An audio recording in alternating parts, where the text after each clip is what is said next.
All right, everyone, welcome out once again. We are here with episode 3 of the Chicano Boulevard podcast.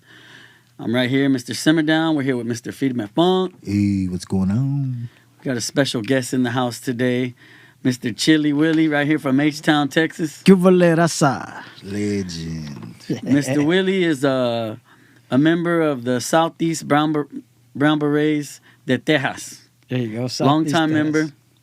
member. He's a community activist, Brown Beret, Chicano. Hey, man, tell us a little bit about yourself, man. Hey, what's up, everyone? I'm Willie, a.k.a. Chili Willie. I've been a member of the Brown Berets since 2014, one of the founding members of the chapter you see around the Houston and the Southeast region today. We started back in 2014. Before that, we were Los Alaclanes. So Los Alaclanes was a jacket club that organized events, but some of us got real political and decided to take it a step further and organize a Brown Beret chapter here in Houston. So that was the beginning back in 2014. When was that first Alaclanes dance? The first Los Alaclanes dance was in 2012. So if you want to explain to people why you formed a group called Alaclan. Okay, Alaclanes.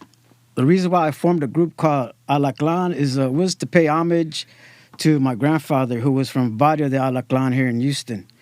You know, me going through all his pictures from that era and seeing the Firme clothes, that Chicano, that Pachuco style, and the dances, man. So that inspired us, big time. So a group of us decided to form Los Alaclanes and organize dances to preserve the whole Pachuco culture. And from then on, we every year for 10 years? 10 years. 10 years, once or twice a year, we organize Los Alaclanes Pachuco's nights or Los Alaclanes Oldies, Barrio Oldies nights. Yeah, I like this history because, there's so much going on now, and it's important to give homage to the people who originated these kind of gatherings. And people have always done these Chicano gatherings, but within the last 20 years, I think it started with Los Alacranes. You know what I'm saying? Doing these gatherings where y'all had people come out and dress up, the cars would come out, the ladies would dress up, and we'd play Chicano soul and oldies. Yeah. And yeah, man, so what made you what was the process of finding a place and all that? Well, if you're from Houston, back in the days, in every barrio, there was these cantinas. These cantinas weren't the nicest things. So we couldn't, we had our eye open for the first one. I'm talking about the first Los Alacranes Pachuco's night. We were looking for a venue, and we came across one off of North Main called Sarah's Ice House. If you've ever been to Sarah's Ice House, you go in there, it's not the nicest place, but it fit the occasion, because back in them days, the Pachucos, in that era didn't hang around nice places. They hung around these old hole-in-the-wall cantinas. So to fit the vibe, we picked Sarah's Ice House to be the only place we ever had Pachuco's night was Sarah's Ice House.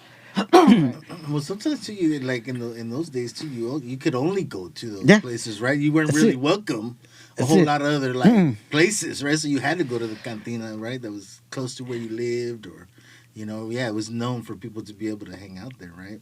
And that's another thing. You don't see these cantinas no more in Houston. Maybe one or two. That's another dime. It's part of our culture as well. Culture, that's another part of our culture that's dying out here in Houston because of the gentrification.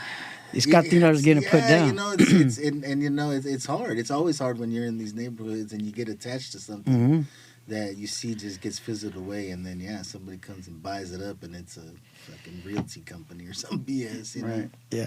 But we had the DJs come in. Isaac was a big part of it after the second one, right? Yeah. The second one, Isaac was a big part of it. So basically, his part was, bringing in the DJs. Yeah. So he brought in a bunch of homies from San Santos and all over the place. Sounds, I think when I got into it, it got more, the music got more authentic.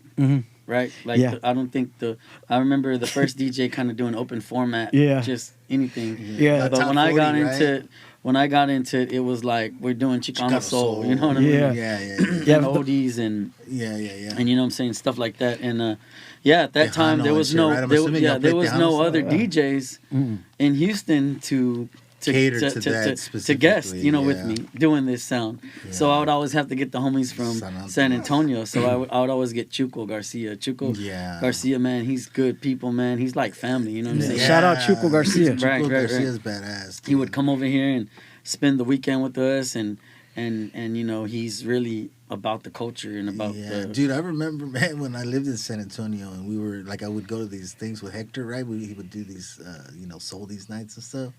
And dude, Chuco would come, dude, and just be like, man, we're all in like Dickie shorts and sambas and whatnot, you know what I mean? And he's coming Chuco out, dude, and I'm like, dude, all clean, that's bro. badass, because the homeboys from the car club will come out and bring their rides, and they're more hot rods or more classics, you know what I mean, than low rider, but still, though, you know what I mean? You get a vibe going with Chicano Soul, and it's all good, because everybody that's driving them's all Chicano anyway, you know? Yeah. So after, you know, you did the whole Alacran thing, what made you want to take that step into this whole brown beret? Because that's a big step, and that's a big responsibility, right? Yeah, man, just a lot. There was a lot going on. Still is a lot going on, like we talked about earlier. Man, politically, I think it's very important that, you know, as Chicanos, you know, it's a political statement. You know, you're making a political statement that I'm a Chicano. You know, it's important that we stay, you know, keep up what's going on, our raza, with our people, you know, against police brutality, against a whole bunch. Sure, you know, so we decided, we seen the gentrification going on. We worked on the streets, you know, passing out information on gentrification and how to slow it down, because that sucker's a monster, bro. It's hard to be stopped. But there's that Chapter 42 limited lot size that, you know, blocks could apply for to stop them from building those multi-family houses on one family lot. So that's how we got politically involved with that. You know, we were Los Alacranes, but, you know, you know, it's funny that you say that. You know what I mean? That even identifying as Chicano is already political in its own right? Like, boom. Yeah. You know, because I was talking to somebody the other day, and we were talking about how, like, we need to just make sure that just us having this platform now to say, hey, look, like, we're Chicano, we're flourishing, we're trying to bring Chicanismo back across every nation, you know what I mean? Like, hey, like, let's really band together and do these things. Right. You know what I mean? So I think it's very important that we, like, people are more comfortable with saying, yeah, I'm Chicano, dude. Like, you know what I mean? Like, I'm stand for that. I want to be that. I want to be identified as this because, again, the comfort factor of where you are here versus where you're from is difficult sometimes, you know? It is. And, you know, when we became Brown Berets or Solid Clan, it wasn't all of us. It was just probably a few of us that did. You know, I don't know if you remember our original patch. It said Houston Brown Berets and it had the Alacran. Yeah, we had a Brown Beret patch with a scorpion on it. Yeah. We don't use it no more, man.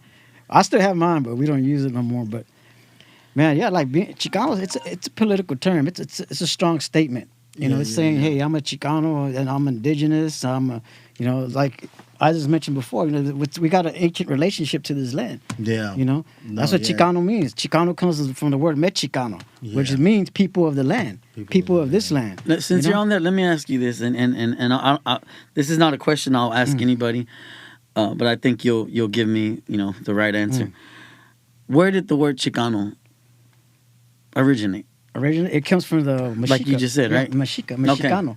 Mexicano. I've heard several stories on where it came from, I think originated. You know, it's one of those things where it's like all the people that I know, whether it be danza or scholars or activists or whatever, you talk to them and they're really more passionate about that's where it came from. You know what I mean? You talk to these Harvard scholars who, you know, their degrees are in, you know, this and that, and they go back all this shit. Yeah, they're gonna tell you, well, no, actually, but that's you're saying that because you're looking at it scientifically and whatever. You know what I mean? It's not passionate for you to say this is what it was. You know what I mean? So it's like Yeah, I'm a believer that it's probably going to come from where our people say it's from. You know. So during the 1960s or 70s, right? That's when the civil rights movement, the Chicanos, movement. That's when they started to embrace the word. They embraced it. Yeah, it was actually the Pachucos who embraced it with pride. Yeah. Before that, it was a derogatory term. To call somebody a Chicano was like to call him a dirty Indian. Filthy Indian. Oh, blah blah blah Chicano. the Americans, the greasers, spigs, all that shit. The Americans did it. The white Americans and the Mexicanos from Mexico would call United States born Chicanos as a lowdown because they're not Mexican enough no more. And that still exists. They still call us Chicano as a derogatory word. You know what I mean? I mean, that's just the truth. You know, I'm not. I mean, I'm just speaking facts. You know what I'm saying? Yeah. Every time I'm around, Mexicans from Mexico, and they realize that I didn't grow up like them, and I don't speak the best Spanish. It always comes out their mouth. Oh no, you're Chicano. That's why. You know what I mean? And that's a big problem. You know what I mean? They automatically they create the separation right there. You know what I mean? I don't engage in separating myself from them until I don't do it at all. But they when they say that, then I'm like, okay, I know these people think that I'm less because I didn't grow up like them. I'm not from Mexico and I don't speak the best Spanish. You know what I mean? I mean, Lily and I were talking about this one dude. There was a reel going on. I'm not sure if you posted it or not, but where the dude was like, dude, Mexico is bumped up right against Guatemala, and they do the same shit that we complain about in the United States doing to Mexicans. Like, they do the same shit. They're racist. And a lot of the times, the people who are really from the lands there, dude, they're brown as fuck. Dude, and their foreheads are all pulled back, and, they look native as fuck. They're discriminated against in Mexico. You know what I mean? It's always the fucking light skinned ones who are all, you know what I mean? Yeah, nah, dude, you can fuck all that shit. Yeah. And here's another thing, dude. Is like, again, I ask the question all the time. You say you're Mexican, but what does that mean? I thought I used to tell people I was Mexican all the time growing up. You know what I mean? I'm Native American and Mexican because that's where I knew my last name had roots to the Native American tribes, and I knew that my other family members they were from Mexico. So I'm Mexican. What does that mean? I agree. You know what I mean? I've been to like Ensenada and like Tijuana and shit. You know what I mean? To go to the touristy spots and do that shit growing up. You maybe go over and eat some fish. At this point in my life, I'm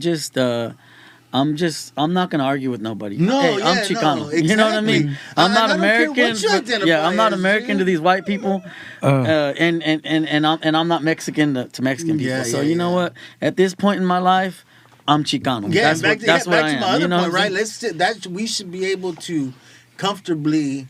Everybody should be able to comfortably be like, "Hey, man, I'm Chicano," and it not be some derogatory term. It's just, "Oh yeah, I understand what this." Because I feel like there's still some kind of, a kind of stigma around the word. You know what I mean? No, yeah, definitely. You know what I mean? There's people that will there's people that will talk to us. You know what I mean? We'll do our Chicano Boulevard thing or Brown Beret thing.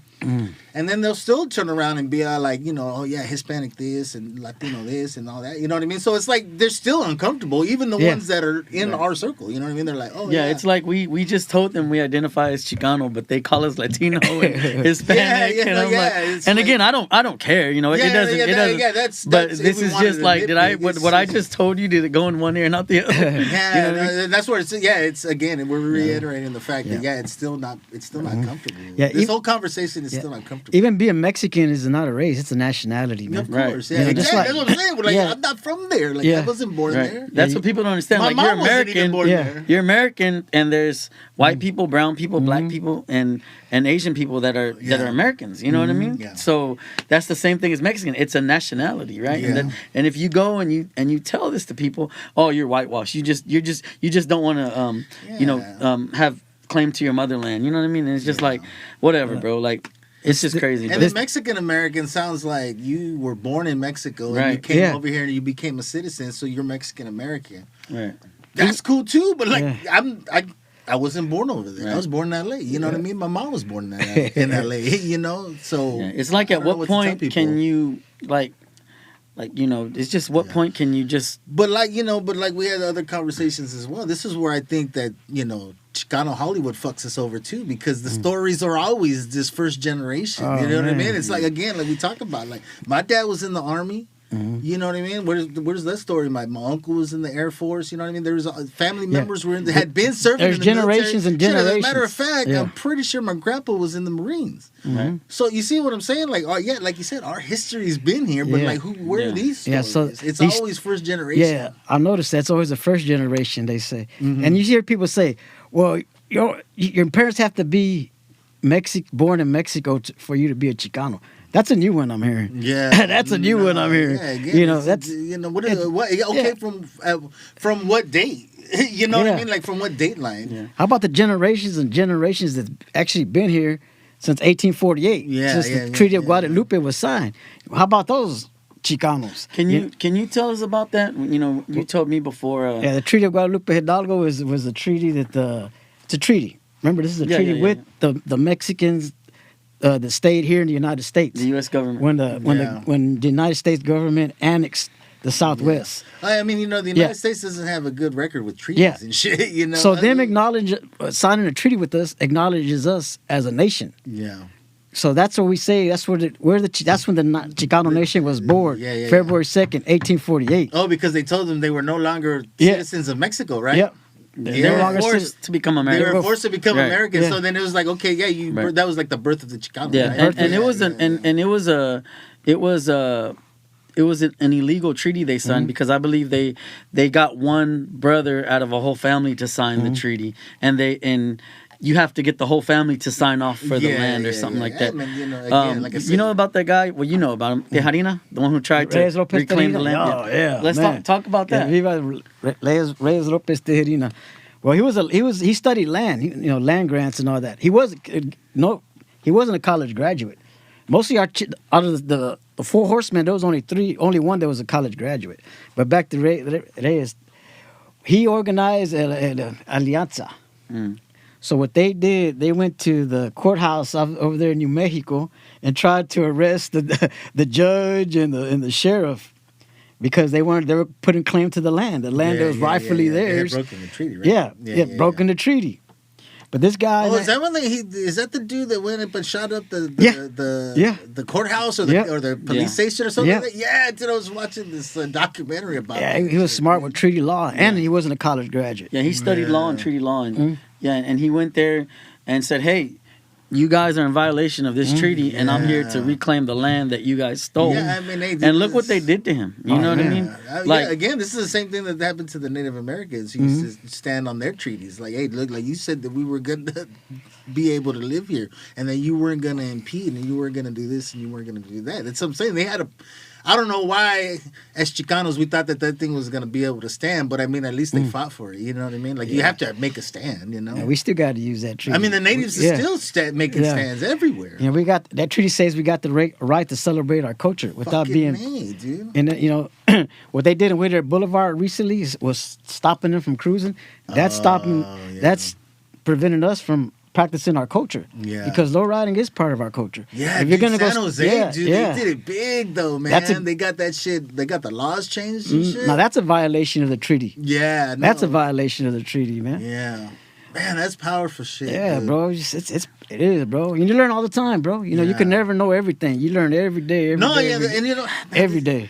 That's why, man, I got into, we get into discussions, I won't say arguments, but just discussions. Because, people, OGs feel a certain way. And, you know what I mean? People who never left the culture feel a certain way. You know what I mean? Like, oh, well, hey, dude, as long as we're being able to spread the culture and it's going to be able to live on and people, that's why we call this thing that we do a movement. Yes, cars, music, that's just badass. But the activists are out there. The brown berets are out there. There's fucking smart Chicanos and Chicanas fucking out in the world making differences. You know what I mean? And like, well, let's get it all together. Let's spread this. Let's spread this word. One big movement, man. That's why when people tell me they're like, hey, like I was just asked to be a part of this panel discussion for the city of Houston, and they put community activist, and I was like, hey, can you take that off, because I know some real community activists, and I don't want to offend them. I don't want these are the people who are real activists, like Willie. But going back to activism, right? Mm-hmm. Can you tell us about the things that y'all do in the community as the Brown Berets, and things that y'all have done for the community? Okay. Me, I don't consider myself an activist. Okay. I consider myself a revolutionary, because I want for the future generations, I want change, complete change. I want our people, our young future generations, to determine their own destiny. Yeah, I know this is some deep stuff. Their own destiny, without having a puppeteer on top. Yeah. But we do a lot of we could be doing more, but we do community. We do barrio cleanups. We go out there and we feed. We do a lot of work environmental. We do actions against police brutality. That right there. That's an important one right there. Los Niños de Aztlán, we work on that. That right there is okay. I know how the books are being taken away from these schools. Oh, yeah. Yeah, so we as a community, it's up to us to educate our kids and our youth. It's up to the Chicano people to educate the Chicano youth. To bring them those books that are banned, read them those books that are banned, because they're banned for a reason. Yeah. They're banned for a reason, that this system don't want want their wrongs to be put out there. No, yeah. They want total control of our. It's always been like that with the United States. You know what I mean? Like, hey, dude, just admit that you did some fucked up shit, and let's try and work it out. Right? Nobody's saying like, hey, dude, kick all the white people out. And, you know what I mean? Let's negotiate and try and figure out how you can make amends to say, but they're not even willing to, because then every other white person in the world, you know what I mean, in the nation will freak the fuck out. You know what I mean? Because they think that this is their land. You know what I mean? They think that because their grandfather fought in the Civil War or some bullshit, that, it changes the fact that their fucking family was not from here. You know what I mean? Oh, well, this and that. Okay, yeah. Well, my family lines, I've been from this, land long before yours were. So, you know what I mean? At what point, again, are you arguing the fact? I think it's time we reach out to these kids. Out of everything we're doing right now, that's the main thing I love to do, because we're planting them seeds in them. It's good to give them stuff, but you give them toys and all that, but that's going to wear out. They're going to get tired of it. Yeah, they're gonna get too big for their shirt. You give them a new shirt, so plant that knowledge. That knowledge will last forever, a lifetime. Now that's a gift. You give them a gift that lasts a long time, a lifetime. That's that knowledge. So that's why we're doing these Los Niños de Aztlán for our future generations. That's killer. And big props for y'all sponsoring the next one. And what's explain to them how that day goes, the whole process. Well, the process goes with we got a couple storytellers. They tell indigenous stories of who they are, and we got music. We have danza. We have physical activity, because it's good for us. Put those little telephones down and get a little exercise in. Yeah. We have piñatas. We have food, of course. We try to keep it really cultural, really cultural. But and these are at parks. These are at random parks, and anybody's invited. It's free. You don't have to be. You don't have to have little chicanitos. You could bring everybody. The whole Rainbow Coalition is invited. Free snow cones, free food, free snow cones, free knowledge. I like. I like doing this. That's what it's. And most of the stuff y'all do, right? It's like y'all get sponsors here and there, but y'all, the barrio cleanup, y'all go to parks and to houses, and y'all take it upon yourselves to clean up, right? And this is not. This is just because you have a passion for the community, right?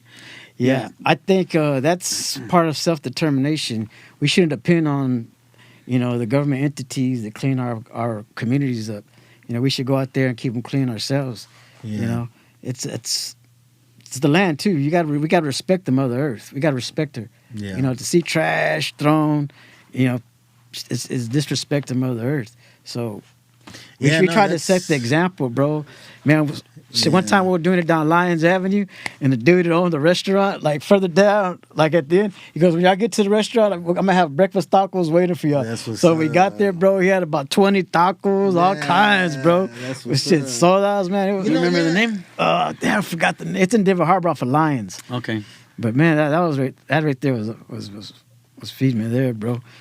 But so what do you think about just the future, everything that's going on right now in Houston? There's been kind of a revival. Oh man, I think that's good. And like we say, cultural revival. Yeah, like we say, bring it back, and I think it's already back. Yeah, it is back. It's back. So what do you think is the next move? You know what I mean? I think the next move is to grow as a nation together. Yeah, we got to do everything shoulder to shoulder. I don't want to walk behind you, and I don't want to walk in front of you. I want to walk side by side as one. Right. As a whole community. Yeah, that's what, because, man, that Res Dogs, man, we've been watching Res Dogs, right? And it's a really good show because it really reminds you that we got broke away from our tribal instincts, right? We had tribalism. And each person in the tribe is responsible, you know what I mean? It might have been you were a tribe where the men went out and hunted or the women went out and hunted. Or you guys were hunter-gatherers, everybody had their job whatever. But day. everybody had a job, you know what I mean? Everybody says that, it takes it takes a whole town to raise a baby and all that. But but nobody talks to each other. So how is anybody helping each other? You know what I mean? You don't even know who this guy is versus this guy, you know? And I think that's very important to just try and tie communities together. Yeah, we're stuck in that individualistic mindset. Yeah, it's about me, only me. It's a forget what's going on, think, man. And that's not our natural way of thinking. That's not our indigenous ways of thinking because we moved together as one. Yeah. That was the way communalism, bro. That's the way it was, man. This individualism is what messed us up. That's one thing we need to, try our best to break these habits. You know what I'm saying? Like. This is what I tell people as well. Like within Chicano Boulevard and the people who come and help us and support and are one with us. Like there's no VIPs. You know what I mean? Like I hate the word VIP. You know what I'm saying? Like what does that even mean? You know what I'm saying? Like everyone is equal, you know what I'm saying, with Chicano Boulevard. You know what I'm saying? Like, that's the way it's got to be, because you start putting these classes and stuff, then that's a form of separation right there within the Chicano community. You know what I mean? So it's just, we need to really break these habits of all these labels and categories within our community and just be one together. You know what I'm saying? And just, help each other out and just spread the knowledge to the next generation. You know what I'm saying? Yeah, and it's up to us to set that example. Yeah, that's what the Brown Berets. That's why we go out there for body cleanups. That's why we do a lot of things we do. We want to set the example to the community, man. We even go to stores that got dirty to keep their property dirty. I mean, man. Yeah. We're trying to get this community looking nice. Could you make an effort and clean around your store? That's what I'm saying. It's just sometimes it's just be a sense of pride because, nobody's gonna help take care of you. The cops are not here in our neighborhoods to try and protect and serve. You know what I mean? So nobody's gonna care about our communities if we're not. I don't know. That's why we take it up, bro. Shit, we put them boots on the ground, get some trash bags, and head on out there, man. I could use a couple miles walk anyway, bro. No shit. And I think that there's for people. I think sometimes, they see Brown Berets and they think, some, militant type thing. But I remember that we went to one of the memorials and, you guys had the young soldiers out there just, posted up to just make sure that people were safe. You know what I mean? Like that is moving. Yeah, exactly, bro. Because again, like, the what is it, the Red Angels or whatever in New York, you know what I mean? The Guardian Angels. Oh, Guardian Angels, yeah. When you see people who just take time out of their day to just make sure that people are safe, dude, like, you know what I mean? Like, humanity is supposed to be, let's take care of one another, dude. Like, how horrible is that that's, like, not the norm? Right. Let's change that. Yeah, man, I agree. I think it's a beautiful thing to see, especially amongst brown people, So what inspired you to be so passionate about Chicanismo? Man. That's a good question there, Right, man. There's a the lot. transition, I was you know? inspired ever since I was a kid. I always knew Chicanismo. Man, I always had Chicanismo here. That's why I couldn't really go 100% on that Houston culture. You know, I couldn't pick that up, man, because I was still stuck on, Chicanismo. Yeah. Actually, back, I used to go to a lot of punk rock shows back in the days. And at one point, I said, man, my culture's badass, man. I was a skinhead with the lowrider, you remember that? Yeah. So I said, man, I got to relate more to, get back to more to what I am. And Rob's brought that up before. I'm sorry to interrupt you. But just to the people, to the casual listener, when they hear y'all say skinhead, they probably don't know what y'all talking about. Can y'all break down the whole sharp movement? Or not just sharp, but the culture, because it's a subculture. It's an underground subculture. Yeah. And the word skinhead, I mean, obviously relates to Nazi skinheads. Yeah. But can y'all kind of tell, just going off subject real quick? I'm just gonna say this: when the media start talking about skinheads, they were talking about the races. They're not even skinheads, because the original skinheads were black. Those white racist skinheads are not original. They took that style and that look from the black reggae ska people of Europe. Yeah. Way back from the 60s. All the migration from because England had the migration from the West Indies, right? Like Jamaica and all the islands and stuff like that.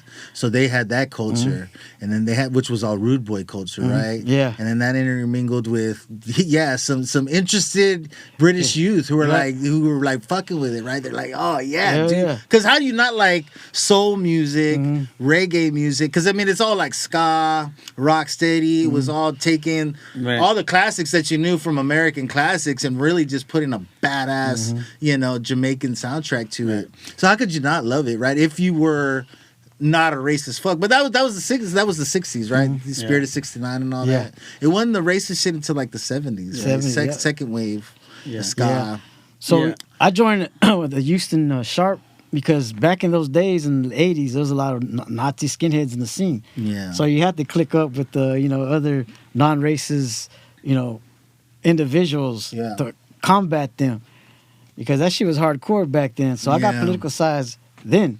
You know? It was already. And this was taking place like at punk shows, right? Like where you'd go to a punk show, and then these Nazi skinheads walk in because they listen to hardcore and stuff, and then there'd be like Mexican, black, and whites, and they'd go in there and basically try to bully people. Yeah, it'd be a rainbow coalition of traditional skinheads. Yeah, and sharps as well. Yeah, skinheads against racial prejudice. So but the look was like Fred Perry's, Doc Martens. You shave your head, and it's a subculture that originated in the UK, right? Of course, and then it came over here, and usually like through punk rock, you kind of find that subculture. Yeah, because by the time because the second wave, right, the late 70s, you had punk rock emerging, right? 75 through like 79, you had punk rock. So of course, skinheads and the second wave, the fucking non-racist ones were like, two-tone, a lot of black artists were in two-tone, so it was cool. But then you also had punk rock, and then of course you had white power guys who were like angry. This is angry music. Let's let's get and again, I wanted to tap on this because Rob has said a few times how he used to be a skinhead, and I know that there's people who don't know what the hell he's talking about, right? So I wanted to tap in that, and it just shows that Chicanos, we engage in these other subcultures, right? And I think with you before us, you rediscovered your Chicanismo, and this is where you are now, right? Like, being a skinhead, you're partaking in a subculture that started in the UK, right? But you did it, through the Chicano way, right? Like you drove a lowrider. When you were a skinhead and going to punk shows, he drove a lowrider to these punk shows, right? And that's his Chicanismo, both sides of him.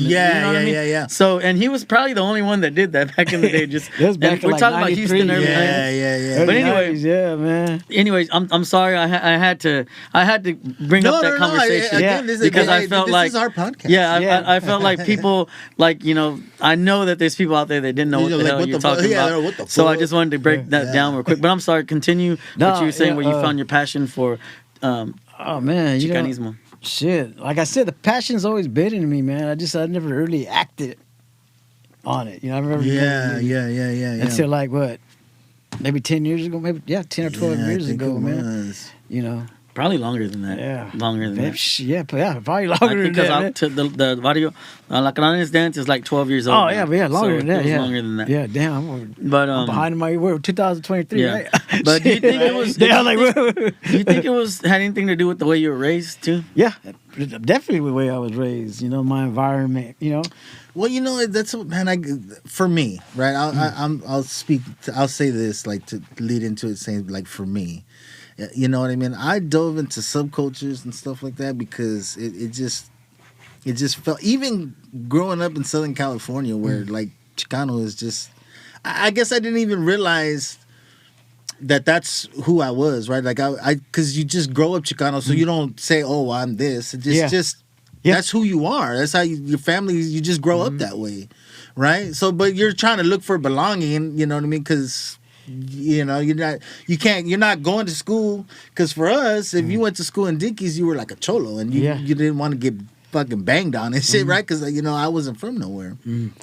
So you know, as I've gotten older, you know, I dove into subcultures for belonging, and you know, but when we tap back into culture and realize that that's cool, you know, that's same with me, bro. You know, got all these subcultures, but man, I'm more comfortable, man, being where I'm at.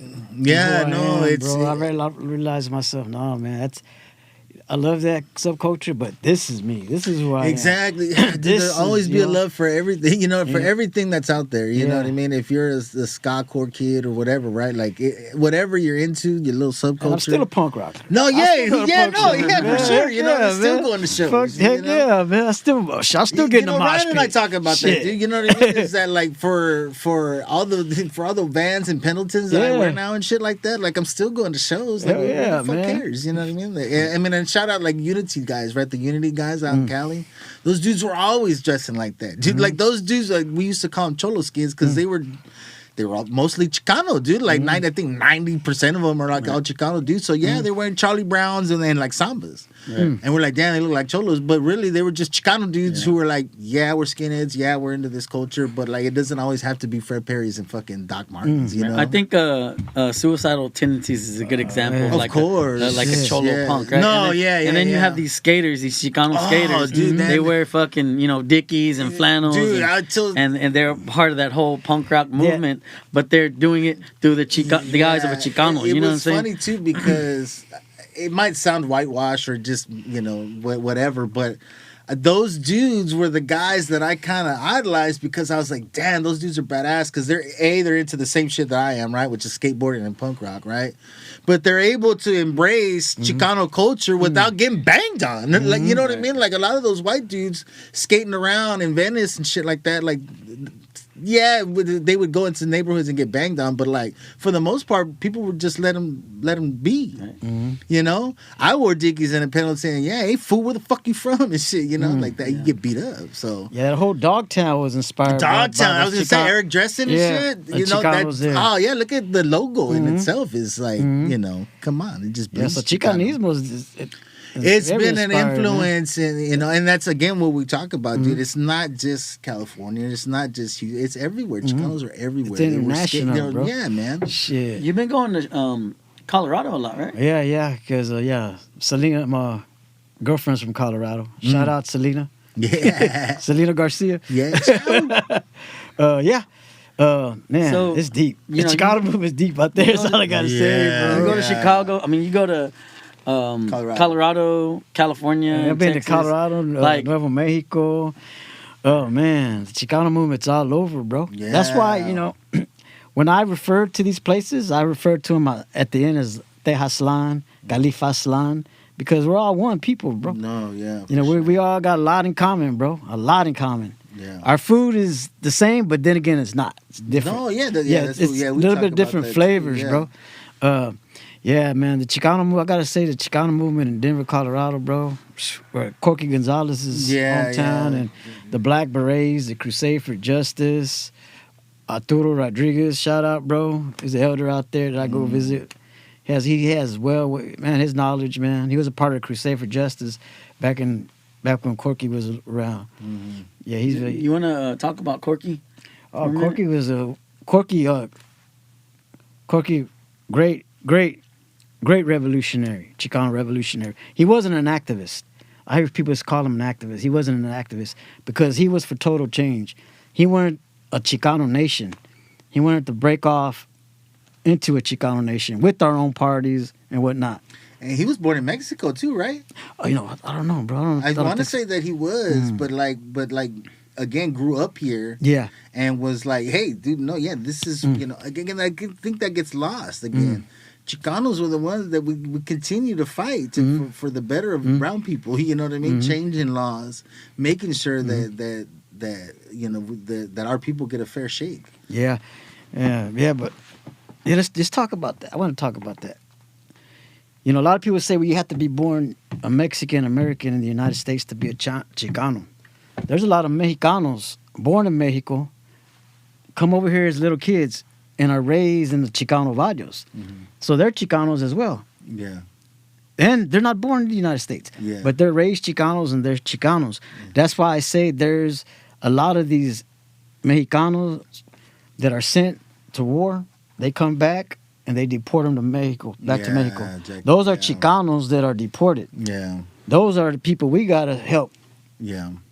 That's gotcha, bro. That's cool. Yeah. Being sent to fight for this country, not giving a damn if they got their paperwork, the right paperwork to go fight. Yeah. Then they get back, they get deported. These are Chicanos. Because when I was in the Navy, and when I was in the Navy, dude, we had a guy who wasn't a citizen. And it was jacked up because we were air traffic controllers, right? So you had to have a security clearance, even if it was minimal. But he couldn't get one because he wasn't a citizen. So he technically couldn't even do that. I'm like, dude, why would you even let this dude in the military if you're not going to treat him like a guy who's putting his life on the line for the country that he lives in, right? Like, you know what I mean? That really had to. This was back, in the late '90s, early 2000s. You know what I mean? So I think some of that's changed now, where they help them. If you go to the military, because I'm like, why would you sign a guy up for the military if you're not going to help him to become a citizen? Yeah, it's a jacked up thing. I seen a documentary recently, bro. There's a lot of them at the border trying to get their citizenship, bro. Yeah, I mean, people don't even realize too. A lot of the guys who aren't married, don't have kids. Some of them qualify for welfare. You know what I mean, when they go into the military. It's crazy. Don't go fight other poor people in other countries. Yeah. It's Dave and I talked about that just a little bit. Isaac and I talked about like that. It's a strange struggle. You know what I mean? Again, I come from a family where the guys all went. You know what I mean? And when I was in the it's an outlet. It's all, you know what I mean? That's what a lot of us are always looking for. I don't know how many dudes I talked to that were from the black communities, Watts and things like that, South Central, that went in because it was either that or prison. You know what I mean? Before I went in, I was in East LA, like, you know what I mean, working at a car wash on the weekends and, working with an old reformed cholo, doing shredding. You know what I mean? You take boxes from an offices and you go move them to go get shredded or whatever. You know what I mean? And that was what, $4.25 an hour, $4.50 an hour. Right. And I already had a daughter. My oldest daughter was already born, so what are you gonna do? You go and tell, because again, you're not going to, if you're not some gung-ho dude, you're not gonna think, oh, I'm going to war and that's what I want to go for. You're thinking, okay, I'm gonna go for the college money. I'm gonna go so that I have some kind of job when I get out. I mean, and to be honest with you, the job that I have now is because of the experience that I got in the military. So, it's again, I realized that, nobody wants to go to war to fight for oil, and even guys in the military, a lot of guys in the military, some people, there's veterans that are one side and some veterans that are on the other, but a lot of the guys I used to talk to were all anti-government because you're over there getting fucked over. You realize it. Government will be quick to turn their back on you. Our fight's here. You got to change the communities in order to move the mountain. You gotta start off small. The Chicano fight's always been here, right? Like even the, our. And for those of you who haven't realized it yet, Willie's my older brother. He's my older brother. And hey, man, and let me say this while I'm on that. Willie is a big influence on me. You know what I mean? Yeah. I mean, I'm saying, hey, Chicano Boulevard. You know what I'm saying? Like, it takes someone, coming from that life and growing up in that Chicanismo to start up something called Chicano Boulevard. You know what I'm saying? So, Willie is a big influence. He's always been a big influence through the music, through every subgenre I've been a part of, probably through Willie, except for the screwed up movement. Hey, I mean, listen, man, no he got me bullshit. listening. He got me bullshit listening. aside, your brother is a legend in Houston in general. You know what I mean? Like, you know what I mean? Cool. Many different circles, you know what I mean? Respect this guy, and yes. and that goes a long way, you know what I mean? Again, I know that I brought it up, but I haven't really talked to you about it, but like you really opened my eyes because I remember, I don't know if you remember, but I remember having a conversation, and I was always of the mindset that like we didn't need to so much embrace, the cholo aspect of Chicanismo, but which is odd for me to say, having grown up in Southern California. But again, it's when you just want to go to school and not have to worry about, you know what I mean, fucking getting jumped or looking, getting fucked up because you wore the wrong shoes or the wrong color or whatever the hell. You know what I mean? It's intense. You know what I mean? So. But you really changed my outlook on that. You know what I mean? To have good, good conversation and good educational conversation to say, hey, look, like these are aspects that we cannot just wipe away. You know what I mean? These come from. You know what I mean? And we get pushed into prisons and into gangs too because of systemic racism with from what the government's done, I think too enough time has passed, right? Where it's like. You look back now and you can embrace the Chicanismo, the Cholo as a part of Chicanismo, right? Yeah. You don't want the fucking negative shit they brought. No, yeah, exactly. But hey, man, I knew that, we had, older, cholos around us who were just kickback dudes. They combed their hair. They took pride in their clothes. Yeah. They'd come around and kick it with our dad. And they were just chill. They weren't banging on nobody. Yeah. But hey, man, they looked sharp as hell. You know what I'm saying? Just don't step under Stacey Adams. No, again, even when we were skaters, and I don't know if you remember back then, like baggy pants were the thing, right? The baggier, the better. Chicano skateboarders loved it because you can get Dickies and Ben Davis and all these pants fucking like size 50. You know what I mean? The cholos were folding them over and we were just letting them fucking go all around. You know what I mean? Yeah. So it was, it was the influence was there. Yeah, and we're not like celebrating the negative shit. Gang, you know what I mean? The gang culture. Gangs, the gangs. I lost, my best friend at gang culture. We'll get into that on another podcast. But I mean, we're not celebrating this. You know what I mean? Yeah, we also lost a younger cousin too. Yeah, I lost my cousin. He was 16 years old back in '95. And he got killed through gang culture. You know what I'm saying? Yeah. I got a cousin got locked up. So it's not nothing we're celebrating, right? But enough time has passed to where it's like, hey, man. The style of dress that came out through the Cholo movement, hey, that shit is, it's slick. You know what I mean? It's and we can, now, venture off into these styles, without everything else that came with it. At least in Houston, we can. I don't know about other parts of the country. It's weird, man. It was almost like I was like a walking contradiction, right? Because again, like it was my older brother-in-law. Before I went to the Navy, that really fucking taught me. I had already been ironing my own clothes and creasing my own shit, but he really he was a cholo. So like he towel on the table, lay it down, bandana over so you don't burn the material, right? It leaves that burn. If the plancha's too hot or whatever, Right. And asked me why. It was only me and another Filipino dude from San Diego, a little cholo dude from San Diego. Me and him were the only two dudes in our little, and when we were on the boat in the Navy, that creased our own pants. Everybody else took them to the little cleaners and got their uniform starched. And me and him would be on our thing, you know what I mean? Listening to Dr. Dre. Man, me and this dude went to go see The Wash when it came out. You know what I mean? Like...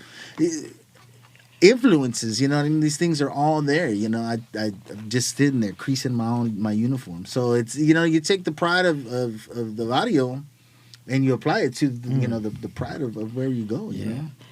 Yeah, I prefer that vintage old Pachuco look. That's my preference, man. Not the Zootsu look. because not all Pachucos wear zoot suits. No, for sure, for sure. A lot of them like to live, slacks. Stacey Adams, button-up shirt. that's what I grew up seeing. Yeah, my dad. It was always the viejo look, right? My father never clean. Yeah, my father he grew up in the '60s, so he never called himself a cholo. He called himself a chuco. Yeah, and he was one of those Pachucos that I'm talking about. Clean pants. Big. I got a picture on my social media of my dad, Stacey Adams. Man, they look clean, starched, But yeah, my grandfather was a zoot suiter. My dad was a chuco from Barrio Rayon. My grandfather from Barrio Alaclan. My grandfather on my mom's side from Sesto Barrio. So yeah, he was also a Pachuco. He was in the Navy. Actually, my grandfather from Barrio Alaclan was in the Army too. I have to correct you on that. I had a long discussion with Mom the other day. She said, our grandfather you're talking about, Huelo, right? Yeah. He was from Alacran. He moved out of Alacran when he got married. And then they moved to Sixth Ward because he moved in with our grandmother, whose family was from Sixth Ward. Okay. So she told me next time I bring up Alacran to make sure that we give her father credit for being from there too. Because we come from a long line of Houstonians, you know what I mean? Yeah. So yeah, we Willie and I, we have a grandfather who, he had the scorpion tattoo on him because he was from Alacran, right? And that's the one who we always were like, our grandfather's from Alacran. But my mom, after she heard me on another podcast talk about my other grandfather, she said, wait a minute, my dad was also from, you know what she told me? She said under the McKee Street Bridge, they used to have a market where they would sell animals and vegetables and all that. She said one day her dad took her to Alacran and she's 3 years old, 4 years old. She said, we used to go and buy our meat from under this bridge or our bread or whatever. And he said they parked the car and they walked under the McKee Street Bridge and she seen chickens and chicken coops and all that and they were all for sale. So there's some Houston history, but back to what you were saying, the Pachuco look and all that was what our grandfathers. And again, we grew up with all these pictures of military family on the wall, you know what I'm saying, of our grandfathers and of our uncles, you know what I'm saying, and then for again, I brought this up and before, but for these Americans to treat us like we're not. American, and we're seeing these war heroes on these movies, and we're seeing pictures of our grandfathers and our uncles in military attire from back to World War II, and we're not seeing them on the big screen, so it's just like, man, what did they go, you know what I'm saying, y'all not giving these Chicanos their credit, you know what I mean, for going out there and putting their lives on the line, that's growing up, seeing nothing but white gavachos on TV, man, and none of us, no representation at all. We never existed, bro. No, well, and then it's like, that's traumatizing. It's like what's his name was telling remember the guy that did the Last Brown Beret? Oh yeah. Did you go see that? Yeah, man. So remember when he was telling you, he's like, hey, dude, you know what I mean? We're trying to just get Chicanos to play Chicanos. That's he was all deep into it. You got Puerto Ricans to play Chicanos to play I will never forget that experience. It was great. I was hoping that we were gonna be able to get American Homeboy to get premiered out here. But he wasn't able to come as far out as to Texas because that movie looks really good. Have you seen that? I want to see that, man. Yeah, are you in communication with him?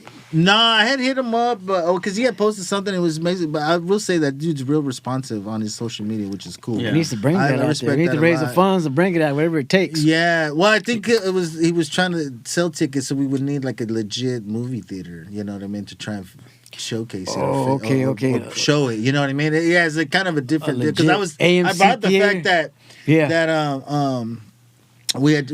that you guys had brought the Last Brown Beret to that one theater, but he was an AMC. But yeah, I think it was something legit, or maybe even Heights or one of those older theaters that can still show movies. But that's one thing that I'm big with in my household. If we're buying our kids something, a toy, a doll, it's brown. You know what I'm saying? If it ain't brown, then we ain't coming in our house, because we have to do that. You know what I mean? Like we have to show them that they're, you know, that there is, you know, they are important. You know, and the way you show them that is through. Hey man, there's brown dolls, there's brown cartoons, there's brown, and that's what we do now. I'm not gonna show them some blonde haired, blue eyed, you know, dolls and movies. You know what I'm saying? And give it to them. I mean, if anything, like, you know, like with like Black Panther and what the black community was able to really do is just say, hey, look, like like representation matters, and I think that the brown community. So when we went to that school, and I know you weren't able to make it, but we went to go talk to the high school with the art kids and stuff like that. There was some that were some serious art students, and I was like, hey, look, like, you know, in the art communities, we need more representation. So if you're going to be serious, just remember that, like, we need more faces. We need more faces. Representation matters. This fool, you know what I mean? Like we, you know, Chicano Hollywood, like all these things matter. You got to support these things. You got to go out there. It might not be the best storyline. It might not be entertainment shit. You know what I mean? Not all movies are entertaining. But you got, you know, you're not going to get better, and you're not going to be able to have, you know what I mean, you know, things thrive if you're not supporting from the beginning of, you know. We got to really get it going. Keep it going. I agree with that, man. Right? You got to, bro. You got to support brown, buy brown. You got to be all about brown. It's not being racist or prejudiced. It's just that you know, being down with your own people. That's what it's about nowadays, man. You know? Yeah, that's what I tell people, because and again, like you said, it's not about being racist. There's a clip of Bun B saying that brown people are his biggest supporters, and not only are we his biggest supporters, we're hip hop's biggest supporters, and we're the biggest supporters of basically everything, and everybody, you know, they cheered about it and they were so proud of it. But like, is that all we are as supporters of these things? Like, let's come together, let's support each other, and then we'll really have a seat on the table. Yeah, you know what I mean? Let's have a seat on the table now. You know what I'm saying? We've been supporting everybody else for so long. We've partaken all these other cultures from other places. Let's come together, let's push each other up, and let's unite. And let's fucking, you know, again, we need that seat on the table. We don't need to be serving the table. Yeah, let's build our own tables, right? There you go. Yeah, let's build our own tables. Exactly, and thank you for saying that. You know, who better to be? Man, it's just, you know, it's crazy, man. I was talking to somebody about, you know, the construction world, and like how you see these beautiful, like you go to these neighborhoods, man, and they're multi-million-dollar homes, and sometimes the landscaping is beautiful. You know, the tile has been shaved and it's been laid out, and you know, these things are immaculate. And yeah, dude, it's like Mexicans and Chicanos do, just these talented individuals who are going out there and just finding a way to make it extravagant with not even, you know, expensive materials. But yet they're getting paid. The contractor is the guy that's getting the money. You know, like it's just horrible. You know what I mean? We get exploited. You know what I mean? Our people get exploited. You know what I mean? So what do you think's next, man? What do you got going on? And shit, what's next? Man, I think everything we've strived for as far as the movement here in Houston's already happened. Right. You know, we just got to keep maintaining it. What's next is maintaining everything. Right. Maintaining the movement here in Houston. Yeah. You know, building relations with each other. You know, that's that unity. We need that unity to come together as one. You know, we do it. You know, I'm a member of the Southeast Texas Brown Berets. We're an autonomous organization from here. But we're nationally affiliated with La Mesa Nacional de Brown Berets, which we got affiliations in Colorado, California, New Mexico, Chicago, and other states around the nation. So Houston had a big part in building that. Never before have Brown Berets, you know, came together like that. Yeah. You know, different entities of Brown Berets, different organizations of Brown Berets came together in one table. Yeah. You know, and I think it's important for you know what I mean, what we do, right? Like Chicano Boulevard and the Brown Berets together to intermingle. Because these things, these events are happening everywhere. You're starting to see them more now, right? Yeah. These brown inspired events, right? You know, Soldies, you know, Chicano Soul, Funk, Lowrider Funk, all these things are popping up on these cities. And it would be really, really good to see them intertwine with their Brown Berets and their activists and those things again. Like, you know, let's get the Chicano community, because that's where we're at, right? This is the community that we're trying to expand on. Let's get it together, you know what I mean? Let's really start intertwining everything, you know? Yeah, we do every year we do Chicano Day around February 2nd, around the anniversary of the signing of the Treaty of Guadalupe Hidalgo. Next year we plan on changing the name to Chicano Heritage Day. I think that makes a, you know, heritage. How deep could somebody's Chicanismo go? You know? I think we're gonna switch that name over. So it's around February 2nd. Again, try to make in mind that there's long lines of Chicanos that have been doing this shit. You know. Yeah, they're doing something like in Dallas. It's called Chicano. It's Chicano Day. It's happening next weekend. They invited all the Brown Berets of Tejas to this event. So we're going to be there, not this Saturday, but the Saturday afterwards. So that's going to be an honor there, man. To be with so if someone was interested in joining the Brown Berets, where would they find you, and what would you expect from them? Loyalty. You know, we expect to be, you know, it's a process. It's not easy to join the Brown Berets. Yeah. Our recruitment is done for nowadays for reasons, you know, from past experiences. Yeah. You know, it takes a lot. Takes a lot. It's easy to become a Brown Beret. I'm quoting an elder Brown Beret from San Antonio, Victor San Miguel. It's easy to become a Brown Beret, but it's even harder to stay one. Yeah. You know, because it could get overwhelming sometimes. You know, it could get very, very overwhelming. No, but in the long run, it pays off, man. You know, shit, man. Seeing people, you know, doing for people, you know, seeing a smile on their faces, man. That right there is a rush, bro.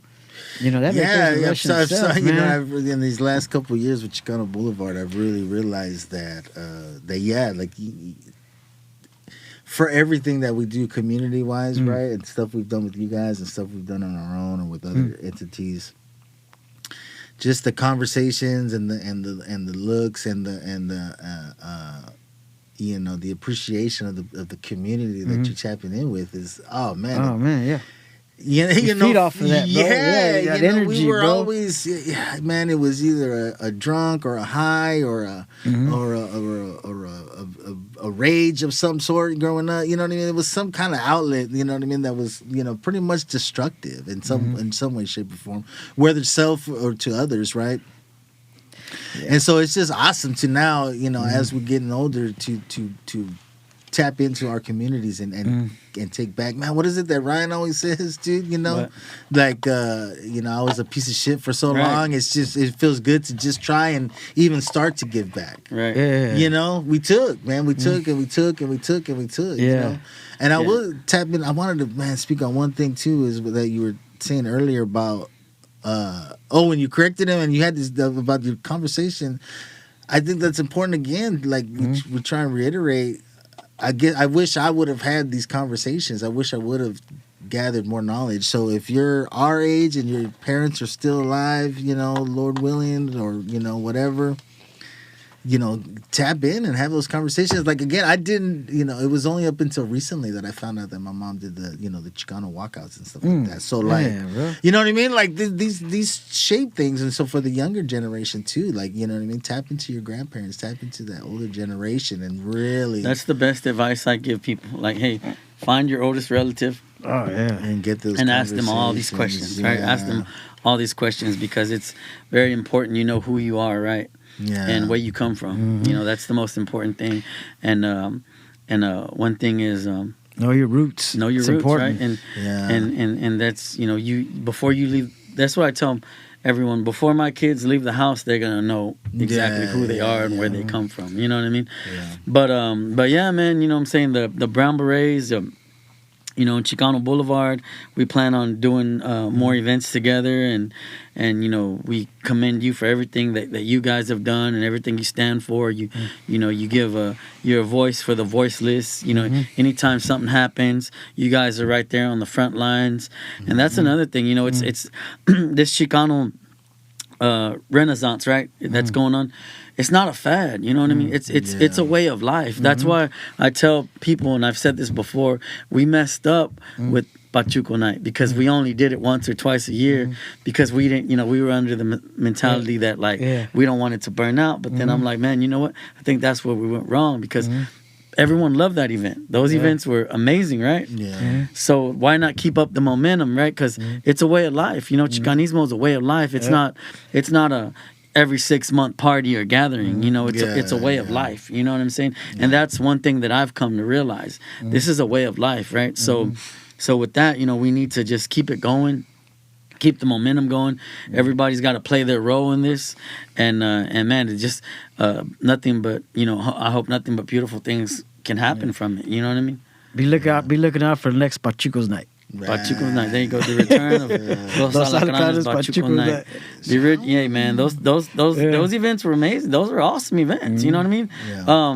You actually had people come from everywhere. Yeah, people came from everywhere for those things, and you know, there's people that went to Pachuco Night that come to Chicano Boulevard events. You know what I'm saying? Yeah. Like that. It's just crazy, you know, that these people are really about it, and again, it's just beautiful that we could do this, man. It's amazing that we could do this for the people and give them a place to feel at home.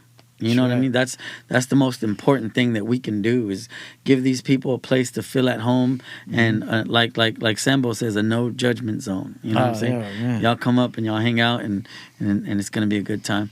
But anyway, you got any last words to say before we get out of here?